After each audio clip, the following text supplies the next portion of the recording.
Punyanya Bu Lina tadi 17 menit, Bu. Cowok teman. Yuk, siap-siap. Assalamualaikum warahmatullahi wabarakatuh. Waalaikumsalam. Waalaikumsalam warahmatullahi wabarakatuh. Semangat pagi. Semangat pagi. Alhamdulillah, senang sekali melihat teman-teman, wajahnya cerah sekali semuanya. Alhamdulillah pada kesempatan kali ini masih diberi kesehatan sehingga kita bisa berdiskusi lagi dalam kegiatan lokakarya kita yang kedua. Oke, pada kesempatan kali ini saya ingin menunjukkan ke teman-teman sebuah video. Mari kita saksikan bersama videonya.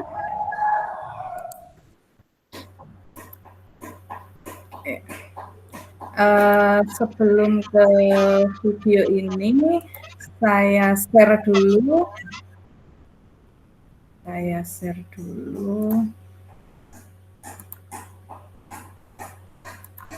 Ini adalah link Padlet saya. Nanti teman-teman bisa ke situ. Kita tonton dulu videonya rame-rame ya.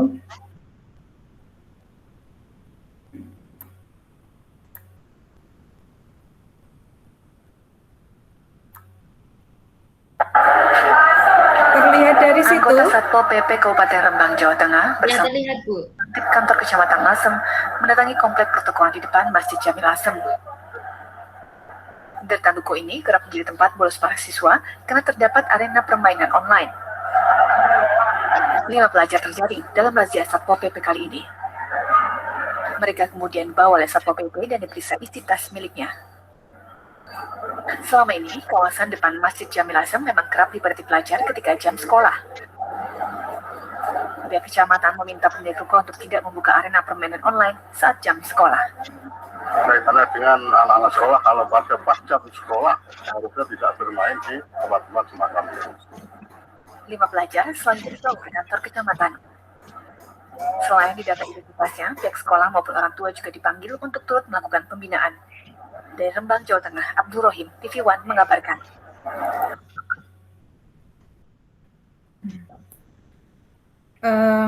Meskipun tatap muka kita ini terbatas, gitu, karena 1 minggu kita tatap muka, 1 minggu kita off begitu nih Bapak Ibu. Tapi ternyata kita masih menemui bahwa pada saat tatap muka terbatas itu anak-anak lebih memilih tidak datang ke sekolah, melainkan membolos seperti itu. Jadi sudah tatap mukanya terbatas, tapi masih direwangi membolos seperti itu. Nah, kira-kira pendapat Bapak Ibu seperti itu bagaimana? Monggo Bapak Ibu silakan mengeklik link Padletnya. Saya share ulang nih, bisa share tanya terpental lagi ini tabletnya, silahkan masuk.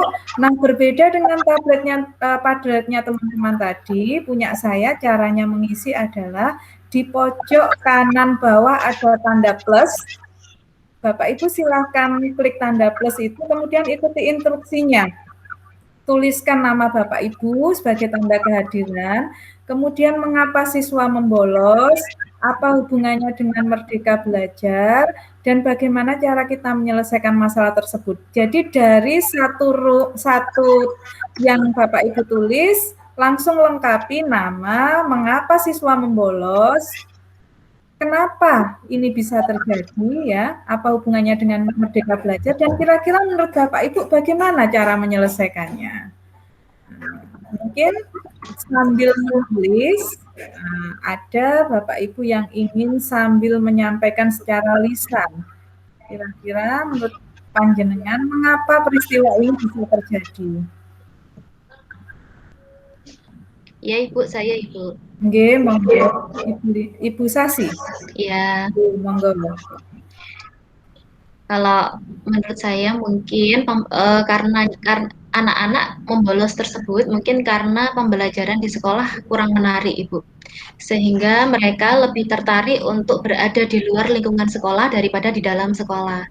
Mungkin mereka juga merasa tertekan, ada tekanan tertentu yang membuat mereka beban sehingga mereka butuh untuk menyalurkan refreshing mereka di luar kegiatan pembelajaran di luar sekolah. Seperti itu, Ibu.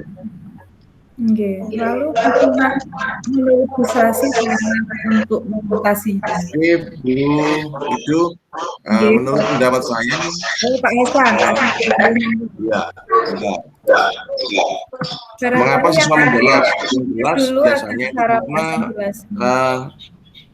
jam pelajaran itu yang di sekolah banyak ya kosongnya itu, makanya siswa itu cenderung lebih banyak untuk mencari suasana baru di luar, karena memang di sekolah memang tidak ada kegiatan sama sekali. Oleh sebab itu harapannya kalau bisa jangan sampai terjadi jam-jam kosong di sekolah. Itu sementara Bu Wido. Oke, terima kasih Pak Hasan. Jadi kalau menurut Bu Sasi tadi karena pembelajaran tidak menarik dan siswa mungkin tertekan, menurut Pak Hasan banyaknya jam kosong memicu siswa untuk membolos. Mungkin yang lain, Bu Lina barangkali bisa ngasih tanggapan. Iya. Oke. Menurut saya siswa itu membolos karena memang merasa dia tidak mengerti bagaimana cara menyalurkan energinya pada hal-hal yang positif. Percaya atau tidak bahwa ternyata nilai-nilai itu bisa diketahui siswa jika mereka mendapatkan pengajaran. Dan secara terus-menerus itu harus dilakukan jadi sebuah pembelajaran yang tersistem dan simultan. Jadi kalau anak-anak itu hanya pernah diberikan pengetahuan bahwa membolos tidak baik seperti itu, di area brainnya itu tidak cukup menyimpan bahwa itu adalah hal yang negatif. Jadi saya pikir kadang-kadang mereka tidak tahu bahwa itu adalah hal yang buruk untuk dilakukan. Terima kasih Bu Lina. Tanggapannya. Sekarang kita beralih ke Pak Andri. Kalau menurut Pak Andri gimana? Kenapa bisa terjadi seperti itu? Baik Ibu, saya ingin menyampaikan bahwasanya kenapa siswa itu kok ada kalanya juga sering bolos. Di antara yang terpenting memang penyebab-penyebab yang dikatakan oleh Bapak Ibu yang juga benar, dan juga itu memang pendukung utamanya, dan tidak yang kalah pentingnya adalah pengaruh dari lingkungan yang dimana biasanya membolos itu dalam satu tempat itu tidak hanya berasal dari satu sekolah, tapi kadang-kadang ada dari sekolah yang lain. Nah, di sini ada kalanya sudah didukung dengan jam kosong, dia pembelajaran tidak menarik, atau mungkin di sekolah dia kurang antusias, sehingga saat nanti ada ajakan dari rekan yang lain yang untuk membolos atau untuk tidak aktif dalam pembelajaran, dia akan lebih mudah terbawa. Sehingga kalau saya tindakannya adalah ditambah lagi dengan lingkungan yang membuat anak-anak itu nanti bisa melakukan hal seperti itu. Itu dari saya. Terima kasih. Jadi menarik sekali ya. Andri Yono ini memberikan gambaran kepada kita bahwa ternyata membolos itu tidak hanya masalah dalam satu sekolah. Ya. Saya juga paham benar nih kalau anak SMK membolos, biasanya membolosnya dengan teman-teman dari anak SMK lain. Biasanya kayak gitu, pengalaman saya dulu. Benar sekali ya. Nah, kemudian solusi yang diberikan oleh Pak Andri, jadi lingkungannya harus dibuat kondusif ya Pak, begitu ya tadi ya maksudnya Pak Andri? Iya, kira-kira seperti itu, dan juga si anak itu untuk membentengi diri terhadap lingkungan itu juga mungkin kita memberikan pengarahan atau mungkin sosialisasi lebih lanjut agar nanti anak itu bisa mawas diri sehingga mengatur dirinya sendiri. Lalu apa gunanya permasalahan ini menurut Pak Andri dengan yang namanya Merdeka Belajar, Bapak? Kalau menurut panjenengan gimana? Ya, kalau menurut saya hubungannya dengan Merdeka Belajar kan pada intinya adalah bagaimana anak itu nanti menjadi tujuan utama atau anak itu menjadi lebih aktif. Nah di sini kalau seumpama nanti anak itu dikasih tanggung jawab atau mungkin suatu ketika dalam kelompok dia dibuat lebih aktif, maka anak mungkin pemikiran untuk bolos pelajaran yang dia rasa tidak nyaman, kurang disenangi itu nanti akan semakin terkikis karena memang dalam dia pembelajaran semakin mengerti, tahu akan yang mau akan dipelajari, ada tantangan di situ, sehingga pemikiran untuk bolos itu mungkin bisa diminimalisir. Jadi itu dengan prinsip pembelajaran merdeka yang dimana berpusat pada murid. Nah, di sini murid kita benar-benar pusatkan untuk bagaimana bisa menjadi pusat dalam belajar itu, sehingga anak-anak tidak ada pemikiran untuk ke arah yang negatif atau ke arah yang tidak mendukung pembelajaran. Iya, ya, menarik sekali ya. Memang salah satu goalnya Merdeka Belajar itu adalah siswa yang ini ya, siswa yang disiplin ya. Jadi membolos itu juga termasuk kategori tidak disiplin ya. Begitu mungkin Pak Andri, apakah sepakat dengan saya? Iya, kurang lebih seperti itu, sama. Mandiri, disiplin, mencintai belajar itu goal dari Merdeka Belajar.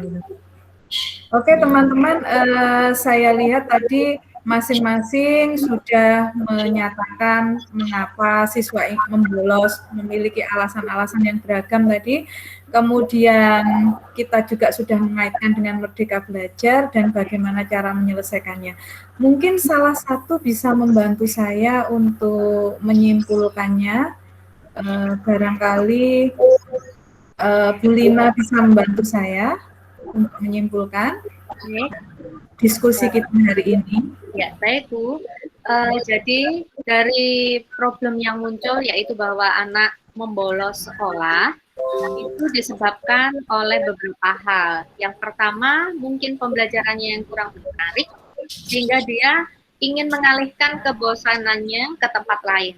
Kemudian ada pengaruh juga dari sekolah lain untuk mengajak mereka melakukan aktivitas negatif tersebut. Dan juga di satu sisi, kalau sekolah memiliki aturan yang tepat, maka membolos ini pun bisa diantisipasi. Dan yang tidak kalah perlu dipikirkan bahwa untuk anak SD kebetulan ya, saya lupa kalau ini ternyata sudah dewasa. Jadi untuk anak yang masih usia dini, sesungguhnya kadang membolos itu bukanlah hal sesuatu yang negatif menurut mereka. Jadi mereka kurang sekali pengetahuan tentang nilai-nilai tersebut. Tetapi so far ini semua memang hal yang perlu kita selesaikan. Jadi diantaranya adalah kita bisa mengatakan bahwa anak-anak ini sedang tidak dalam kondisi merdeka karena merasa ada tekanan sehingga mereka harus mengalihkan perhatiannya. Dan hal yang perlu diselesaikan dalam hal ini kembali lagi kita harus ini adalah hasil refleksi kita, maka feedbacknya adalah kembali kepada diri guru dan keluarga. Maka guru dan keluarga seyogianya bisa melakukan refleksi, self-reflection untuk mengetahui hal ini dan menyiapkan apa saja yang bisa menyebabkan dan apa yang bisa menanggulangi. Dan salah satu antaranya menanggulanginya adalah mengikat anak-anak dengan ketertarikan pembelajaran di sekolah, serta melibatkan anak-anak secara aktif terus ada di sekolah. Jadi saya pikir itu Bu Widul yang bisa saya simpulkan. Terima kasih. Luar biasa Bu Lina ya, komplit sekali. Hampir semua yang disampaikan teman-teman sudah tercantum dalam resumenya Bu Lina, kesimpulannya Bu Lina. Mungkin teman-teman ada yang ingin menambahkan, barangkali ada sesuatu yang penting yang ingin disampaikan, monggo silakan. Sepertinya sudah cukup jelas sekali Bu.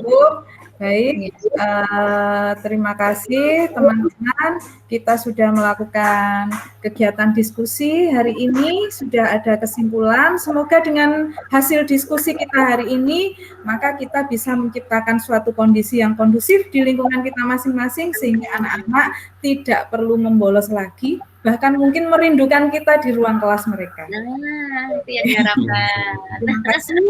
Sampai ketemu lagi. Saya akhiri. Assalamualaikum warahmatullahi wabarakatuh. Waalaikumsalam warahmatullahi wabarakatuh. Terima kasih Bu Widul. Terima kasih Bu Widul.